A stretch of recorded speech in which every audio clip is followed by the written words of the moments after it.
This is not some cabal that was hatched in the dark of night. This is something that hides in plain sight. It's something we know about, but we can't connect the dots, or most people don't connect the dots.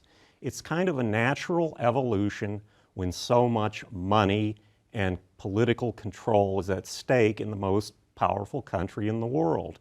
This has evolved over time. It is a hybrid of corporate America and the national security state. Everyone knows what the military-industrial complex is, since Eisenhower talked about it in his farewell address. We must guard against the acquisition of unwarranted influence, whether sought or unsought, by the military-industrial complex. The potential for the disastrous rise of misplaced power exists and will persist. We must never let the weight of this combination endanger our liberties or democratic processes. Everyone knows Wall Street and its depredations. Everyone knows how corporate America acts. They're both about the same thing. They're both about money, sucking as much money out of the country as they can, and they're about control, corporate control and political control. It is, I would say, the red thread that runs through the history of the last 3 decades. It's how we had deregulation, financialization of the economy, the Wall Street bust, the erosion of our civil liberties, and perpetual war. You write that the secret and unaccountable deep state floats freely above the gridlock between both ends of Pennsylvania Avenue is the paradox of American government in the 21st century. Well, that's just the thing. The common narrative of the last 5 years, and on a superficial level it's right, is that government is broken, it's dysfunctional, it's gridlocked. Well, that's true, and that is the visible government, the constitutional government we learn about in Civics 101, and it is gridlocked. But somehow Obama can go into Libya, he can assassinate U.S. citizens, he can collect all our phone records without a buy your leave from anyone. He can even bring down a jet carrying a president of a sovereign country without asking anyone's permission, and no one seems to connect the two. The failure of our visible constitutional state and this other government that operates according to no constitutional rules or any constraint by the government. Well, it's all the national security functions of the government. It's the Pentagon, it's Homeland Security, it's the State Department. It's also Treasury, because they have a kind of symbiotic relationship with Wall Street. For one thing, they control the flow of money. Absolutely. And that's why there's such a flow not only of money but of personnel between Wall Street and the Treasury Department. There's other aspects of government. There's a portion of the judiciary, a small portion of the judiciary, the so-called Foreign Intelligence Surveillance Courts. Most of Congress doesn't even know how they operate. Now, a parallel situation with the national security state, the NSA spent $1.7 billion to build a facility in Utah that will collect 1 yottabyte of information. That's as much information as has ever been written in the history of the world. It costs $400 by the time the Pentagon finishes paying contractors to haul 1 gallon of gasoline into Afghanistan. That's a real extravagant amount of money. In both cases of the national security state and the corporate state, they are sucking money out of the economy. As our infrastructure collapses, we have a tinker toy power grid that goes out every time there's inclement weather. Tens of millions of people are on food stamps. We incarcerate more people than China, an authoritarian state with 4 times our population. Does anyone see the disparity between this extravagance for the deep state and the penury that is being forced on the rest of the country? That isn't a natural evolution. Something made it happen.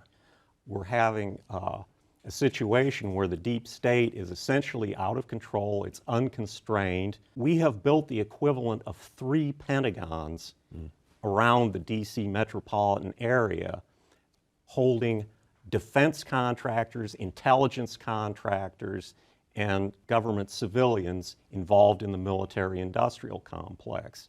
There are over 400,000 contractors, private citizens, who have top secret security clearances. And they are heart and soul of the deep state, as you describe it. Absolutely. They're being privatized, which means the power shifts from accountable officials to unaccountable contractors. About 70% of the intelligence budget goes to contracts. How new is this? I mean, back in 2010, the Washington Post published a stunning investigation of what the editors called Top Secret America. I mean, we have known about this, have we not? Yes, we know about this, but the intelligence functions of the government are too important to outsource in the manner we have. It's something where absolute discretion is needed and absolute trust that they are not violating civil liberties. And to put this kind of a burden, if you will, on private contract employees is, I think, become a great disservice. You say that you came to question this. It took you a while. It was a gradual enlightenment that took place. You were dealing with big numbers and particular details in the budgets that all of these agencies were sending to you when you were on Capitol Hill, right? You were seeing the numbers. Absolutely. And what was happening to the numbers?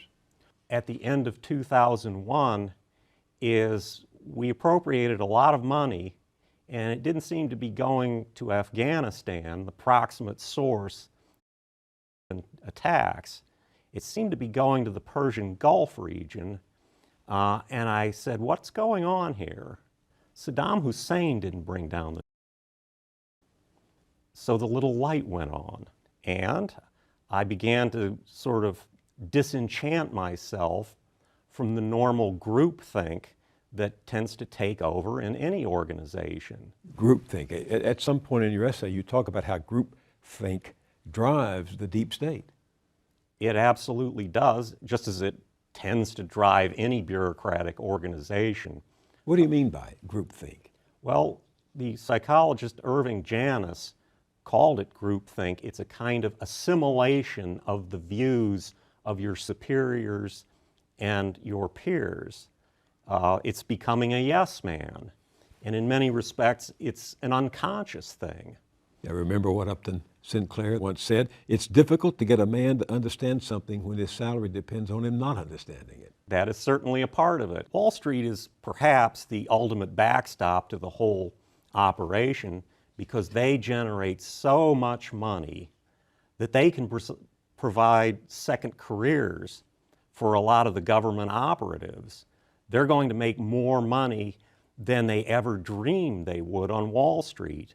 And I think a good example of that is the most celebrated soldier of the last decade, David Petraeus. What did he do when he retired? He went to Kohlberg Kravis Roberts, a Wall Street buyout firm with $90 billion in assets under management. You describe him as a kind of avatar of the deep state. He is, in a way, because he now represents both ends of it. We see now our present-day Cincinnatus did not pick up the plow when he laid down the sword. Cincinnatus was the Roman who left his farm to become a general in the war. When the war was over, he went back to be a farmer. That doesn't happen today. No, it doesn't. The vast majority of generals seem to end up on the boards of defense contractors. Well, the National Security Agency could not do what it does. The CIA could not do what it does without Silicon Valley.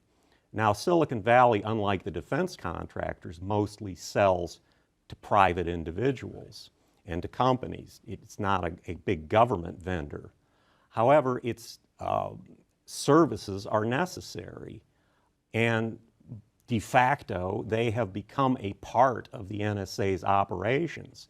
I'm sure the CEOs of some of these companies try to obscure the fact that this has mostly been voluntary for many years. You mean the surveillance? The surveillance. The gathering of information of unknowing citizens. Absolutely. For commercial purposes, though. Precisely.